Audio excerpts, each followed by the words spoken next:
Hello friends, இது AAG creations. நான் உங்கள் ஜெரி. எல்லோரும் லைக் பண்ணுங்கள், ஷேர் பண்ணுங்கள், மறக்காமல் சப்ஸ்கிரைப் பண்ணுங்கள். பாருங்கள், இன்றைக்கி நம்ம பரோட்டா செய்ய போகிறோம். பாருங்கள், இது மைதா மாவு தண்ணியில் கொஞ்சம் சால்ட் போட்டு நல்லா பிசைஞ்சு கொஞ்சம் லாஸ்ட்டில் ஆயில் விட்டு பிசைஞ்சிட்டு அப்படி கொஞ்சம் நேரம் ஊற வச்சுருவோம். ஓகே, வாங்க செய்யலாம். பாருங்கள், பிசைஞ்சிட்டு நல்லா ஒரு ஸ்பூன் அளவுக்கு எண்ணெய் ஊற்றி நல்லா பிசைஞ்சு வச்சுருங்க. அப்போ நல்லாயிருக்கும், இன்னும் ஃப்ளஃபியாக வரும்.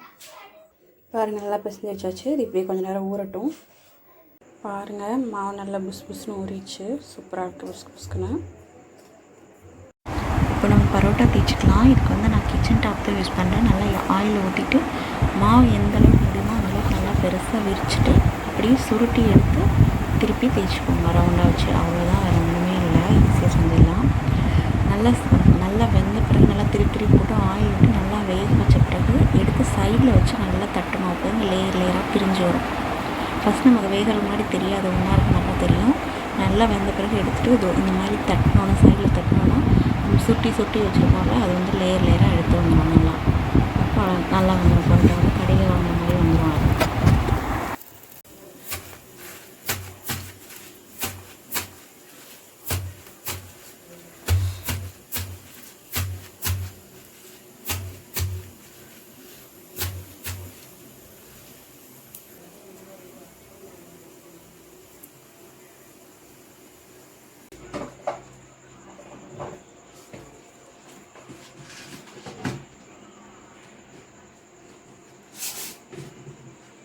பாருங்கள், நல்லா லேயரான சூப்பரான பரோட்டா ரெடி ஆகிடுச்சு.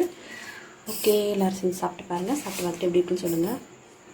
எங்கள் வீட்டில் டுடே பரோட்டாவும் நாட்டுக்கோழி குழம்பு ரெசிபி நான் ஏற்கனவே போட்டிருக்கேன்.